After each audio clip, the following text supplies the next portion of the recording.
کیا روٹی پانی کی تکلیف تھی ہارون صاحب؟ کیا جسمانی خوراک کی ضرورت تھی؟ نہیں۔ کیا کوئی اس کی حکومت کو گرانے والا تھا؟ نہیں۔ عزیزو، وہ ایک ایسے گناہ میں جکڑا جا چکا تھا، وہ اپنے آپ کو گلٹی، مجرم تصور کرتا تھا، اس کا ضمیر اسے ملامت کرتا تھا، اور وہ مدد کے لیے اسی خداوند کو پکار رہا ہے جو سچ مچ مدد کر سکتا ہے اور جو گنہگاروں کو ان کے سارے گناہوں سے دھو ڈالتا ہے۔ اور یہ ایک ایسی خوبصورت مثال ہے جو بنی نوع انسان کے لیے قابل تقلید ہے۔ ہم کریں اس کی نقل۔ اگر ہم گناہ میں گر گئے ہیں تو نکلنے کی کوشش کریں۔ گناہ میں پھنس گئے ہیں تو خداوند سے کہیں، مینوں تو رہائی دے، ویخ مصیبت میری، مینوں تو رہائی دے۔ یہ بھی داؤد نبی کے مزامیر میں سے ہی ایک خوبصورت آیت ہے۔ اب عزیزو، داؤد التجائیں مناجاتیں کر رہا ہے اور ساتھ یہ بھی کہہ رہا ہے کہ اپنے کلام کے مطابق مجھے چھڑا، یعنی جو کلام تو کرتا رہا، جو حکم تو کرتا رہا، اسی کے مطابق مجھے چھڑا۔ یعنی میں نے نہیں کہا تھا کہ میں گنہگار کو چھڑا سکتا ہوں، تو نے کہا ہے، اپنے کلام سے مجھے زندہ کر، اور اگر تو اے خداوند مجھے اپنے کلام سے پھر زندہ کرے گا، مجھے پھر گناہ سے چھڑائے گا، تو میرے لبوں پر تیری ستائش ہوگی۔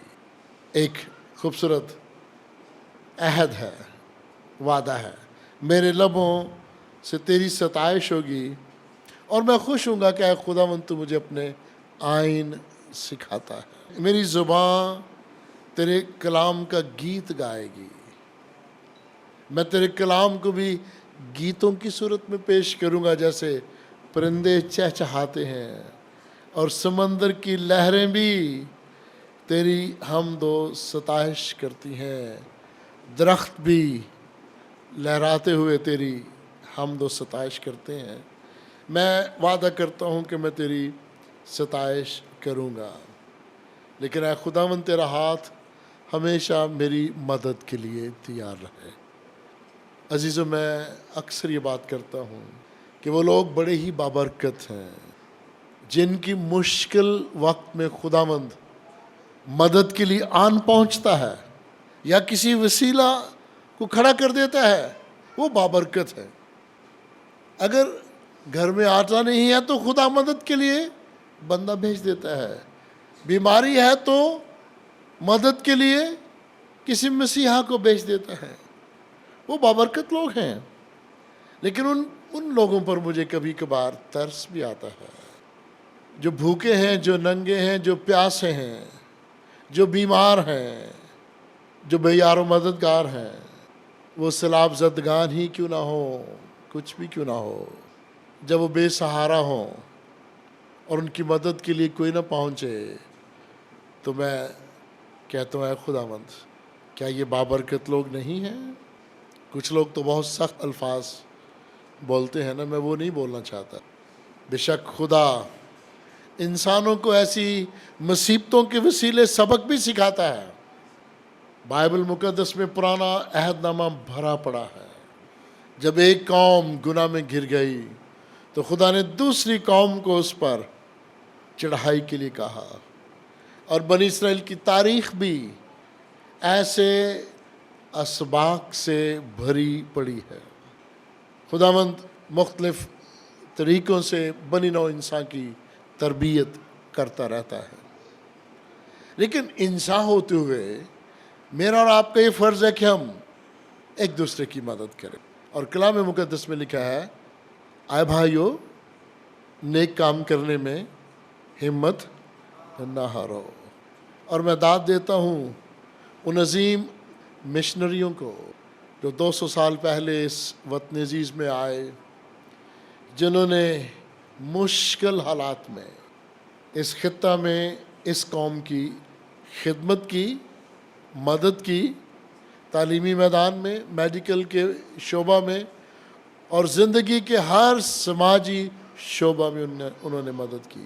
کوہڑ جیسا مرض انہی مشنریز کی بدولت ہی اس دیش سے ختم ہوا۔ اور کوہڑ یہ جسمانی طور پر بھی بہت برا ہے، اور اگر روحانی طور پر دیکھیں تو پھر بھی قابل علاج نظر نہیں آتا جب تک مسیح پر ایمان نہ لے آئیں۔ میں ہمیشہ انہیں اپنی دعاؤں میں یاد رکھتا ہوں، ان بزرگان دین کو اور موجودہ دور کے مشنریز کو اور ان کلیسیاؤں کو، تنظیموں کو جو اب بھی بہت ساری تنظیموں کی، کلیسیاؤں کی اور ہماری بھی مدد کرتی ہیں۔ مدد کرنا اچھی بات ہے۔ آئے بھائیوں، نیک کام کرنے میں ہمت نہ ہارو، کرتے رہو، اور جو نیک ہے وہ نیکی کرتا ہی جاتا ہے، اور جو بدکار ہے وہ بدی کرتا ہی جاتا ہے، اور ہم بدکاروں میں شامل نہیں ہونا چاہتے۔ ہم نیک کام کرنے میں ہمت نہیں ہاریں گے، چاہے 1 روپیہ ہی کیوں نہ دیں۔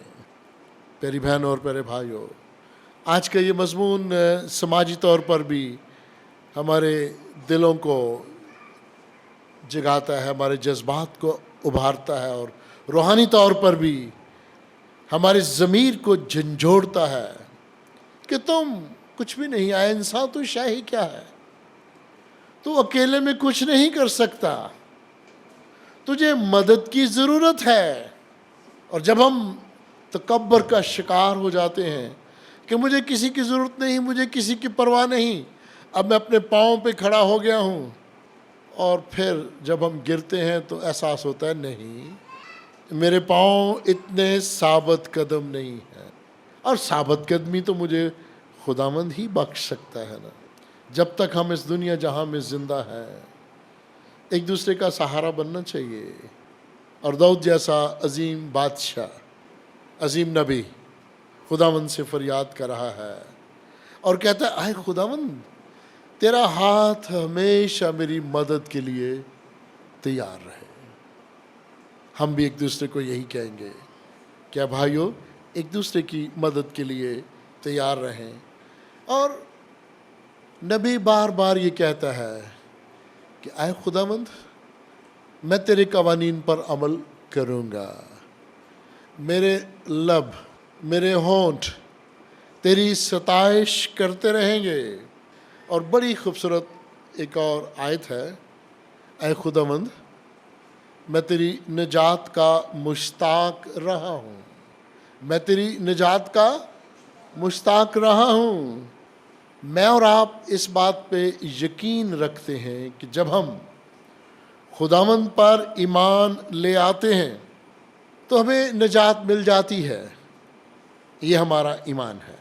مسیح پر ایمان لانے سے ہمیں نجات ملتی ہے، لیکن یسوع مسیح کے دوبارہ آنے تک ہم نجات کے آرزو مند رہتے ہیں، کیونکہ اس دوران بھی ہم اسی گناہ میں گر جاتے ہیں، یہ بدن پھر سے گناہ میں گر جاتا ہے، یہ ضمیر پھر سے بڑی دفعہ بھول جاتا ہے، بے ضمیر ہو جاتے ہیں، ہم بھول جاتے ہیں کہ ہم نے تو توبہ کر لی تھی، ہم تو مسیح پر ایمان لے آئے تھے، ہمیں تو نجات مل چکی ہے، لیکن پھر بھی خداوند کہتا ہے کہ گھبراؤ نہیں، نجات کے آرزومند رہو۔ داؤد کہتا ہے، میں نجات کا مشتاق رہتا ہوں، آرزومند رہتا ہوں۔ میں گناہ میں گر بھی گیا تھا نا، میری اور آپ کی طرح میں گناہ میں گر گیا تھا، لیکن اے خداوند، میں تجھ پر ایمان رکھتا ہوں۔ اس کا کیا مطلب ہے؟ میں فرما بردار ہوں۔ میں نے 20 دفعہ یہ جملہ بولا ہے کہ ایماندار لوگ جو ہیں، جو مسیح پر ایمان رکھتے ہیں، وہ گنہگار ہیں پر فضل کے متحد ہیں، اور داؤد بھی فضل کے متحد ہے۔ فضل آلہ رب بخش گناہ سے میرے، وانگو فضل رحم کر تمہیں اتے میرے۔ اے خداوند، میں گناہ میں گر گیا تھا تو بھی میں تیری نجات کا آرزومند ہوں۔ ولیم میک ڈونلڈ خوبصورت الفاظ لکھتا ہے، جو میں اسی کے الفاظ کو دہرا رہا ہوں۔ عزیزو، گناہ میں گر گئے ہو، پریشان شکار ہو گئے ہو، پھر بھی نجات کے آرزومند رہنا، نجات کے مشتاق رہنا اچھی بات ہے، یہ فرما برداری کا بہترین درس ہے۔ اور زبور نویس لکھتا ہے، تیری نجات دے شوق دے وچ ہندی بے ہوش اے میری جان، تیری نجات دے شوق دے وچ، اے خداوند میں تیری نجات کا شوق رکھتا ہوں، تیری نجات کا مشتاق ہوں، تیری نجات کا آرزومند ہوں۔ بے شک میں گناہ میں گر گیا ہوں، لیکن تو نے میری مدد کر کے مجھے پھر سنبھال لیا ہے۔ سو آج کے اس مضمون میں عزیزو، روحانی پہلو بھی اور سماجی پہلو بھی آپ کے ذہن میں ہونا چاہیے۔ اور اے خداوند مجھے زندہ رکھ، میری جان زندہ رہے گی تو تیری ستائش کرے گی نا۔ ہم ہمیشہ جب لاش سامنے پڑی ہو اس کا جتنا بھی احترام کر لیں اچھی بات ہے، کم ہے، لیکن وہ تو بول نہیں سکتا، وہ تو سن نہیں سکتا۔ ستائش کون کر رہے ہیں؟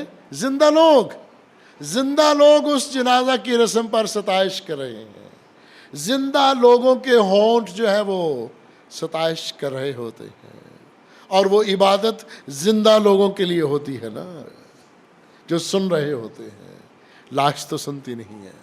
اسے تو ہم احترام کے ساتھ رکھتے ہیں اور خداوند کے سپرد کرتے ہیں، بلکہ یوں کہیے گا کہ جو لفظ ہم بولتے ہیں مٹی کو مٹی کے سپرد کرتے ہیں، کیونکہ روح تو خداوند کے پاس پہلے ہی پہنچ چکی ہوتی ہے۔ اور عزیزو، اس زبور میں ایک اور مکاشفہ کی بات ہے، بھید کی بات ہے۔ آخری آیت ہے 176ویں، میں کھوئی ہوئی بھیڑ کی مانند بھٹک گیا ہوں۔ کتنی خوبصورت بات ہے، نبی ہے، میں کھوئی ہوئی بھیڑ کی مانند بھٹک گیا۔ اور 23واں زبور بڑی ہی خوبصورت تشریح ہے اس کی، کہ کس طرح خداوند جو اچھا چرواہا ہے وہ بھیڑوں کی فکر کرتا ہے۔ اور یہاں خداوند اچھا چرواہا ہوتے ہوئے اس کھوئی ہوئی بھیڑ کو تلاش کرتا ہے، پہلے وہ اسے احساس دلاتا ہے، ناتن نبی کے وسیلہ اس کے ضمیر کو جھنجھوڑتا ہے، اور کھوئی ہوئی بھیڑ بھی اقرار کر لیتی ہے، کرتی ہے اقرار۔ اور یہاں برملا لکھا ہے، میں بھٹک گیا، ہم بھٹک گئے، عیسیٰ نبی کی کتاب میں لکھا ہے، ہم بھٹک گئے، ہم بھیڑوں کی مانند بھٹک گئے۔ لفظ میں نے ہم پہ زور دیا ہے، ہم بھیڑوں کی مانند بھٹک گئے۔ یہاں ہے میں بھٹک گیا کھوئی ہوئی بھیڑی کی مانند۔ تو اس کا کیا مطلب ہوا؟ میں بھی بھٹک جاتا ہوں، میں بھی بھٹک گیا، ہم سب بھی بھٹک جاتے ہیں۔ کھوئی ہوئی بھیڑیں ہیں اس دنیا جہاں میں اربوں کھربوں، تو کون ان کی رہنمائی کرے گا؟ اے خداوند مجھے زندہ رکھ، میرے ساتھیوں کو زندہ رکھ، تاکہ ہم جب تک زندہ ہیں تیری شہادت کو قائم رکھیں، گواہی دیتے رہیں۔ اور عزیزو، میں بھٹک گیا ہوں، میں کھوئی ہوئی بھیڑ ہوں، اور ساتھ میں کیا لکھا ہے؟ اپنے بندہ کو تلاش کر۔ یعنی کھوئی ہوئی بھیڑ کون ہے؟ تیرا بندہ ہے۔ واضح ہو گیا نا؟ اتنی سادہ سی آیت، کھوئی ہوئی بھیڑ تیرا بندہ ہے، ہم جو کھوئی ہوئی بھیڑیں ہیں تیرے لوگ ہیں، تیرے ہاتھ کی بنائی ہوئی کاریگری ہے۔ اور ہمیں نہیں پتا لوگوں نے کیا کیا اپنے مذاہب کے نام رکھے ہیں، لیکن ہمیں یہ پتا ہے کہ تو ہمارا خالق ہے، تو ہمارا مالک ہے، اور بنی نوع انسان تیری کاریگری ہے۔ عزیزو، اب میں وعدہ کرتا ہوں، عہد کرتا ہوں کہ تو مجھے تلاش کر، اور میں تیرے فرمان کو نہیں بھولتا، میں تیرے کلام کو نہیں بھولتا، میں تیرے حکموں کو نہیں بھولتا، میں تیری شریعت کو نہیں بھولتا۔ عزیزو، جب میں نے سیلاب زدگان کی کچھ تصویریں دیکھیں تو چند تصویروں نے مجھے بہت متاثر کیا۔ کوئی تنظیم تھی، وہ آٹا تقسیم کر رہی تھی، اور کچھ لوگ جو پانی میں سے چلتے چلتے باہر آئے تو تنظیم والوں نے اسے ایک تھیلا دیا۔ اس شخص نے کیا کہا؟ مجھے آدھا دے دو، پیچھے لوگ آ رہے ہیں، آدھا انہیں دے دینا، آدھا مجھے دے دو، آدھا جو پیچھے آ رہے ان کو دے دو۔ قربانی کا جذبہ بھی ہے اور انسانیت بھی ہے۔ ایسے بھی نظارے ہم نے دیکھے ہیں، لوگ چھین لیتے ہیں 10 راشن کے تھیلے اپنے پاس رکھ لیتے ہیں، مشکل میں بھی یہ نہیں سوچتے کہ اس مشکل گھڑی میں اگر خدا نے کسی کو میری مدد کے لیے بھیجا ہے تو میں بھی کسی کی مدد کروں۔ اور ایک اور تصویر مجھے بڑی اچھی لگی ہے، بڑا ہی پیارا سا صاف سے رنگ کا بچہ ہے اور وہ گھاس کھا رہا ہے، چھوٹا سا بچہ ہے، میرا خیال ہے وہ 3 سال اس کی عمر ہوگی۔ عزیزو، آئیں روحانی طور پر بھی ایک دوسرے کی مدد کریں، سماجی طور پر بھی، دنیوی لحاظ سے بھی ایک دوسرے کی مدد کریں۔ خداوند نے مجھے اور آپ کو اس لیے دنیا میں بھیجا ہے کہ ہم اس کے نام کو عزت اور جلال دیں، خداوند کے نام کو۔ اور خدا محبت ہے، اور محبت سب کچھ سہ لیتی ہے، محبت سب کچھ برداشت کر لیتی ہے، محبت قربانی دیتی ہے، اور محبت کو زوال نہیں ہے۔ آئیں اپنے سروں کو جھکائیں، خداوند کا شکر ادا کریں۔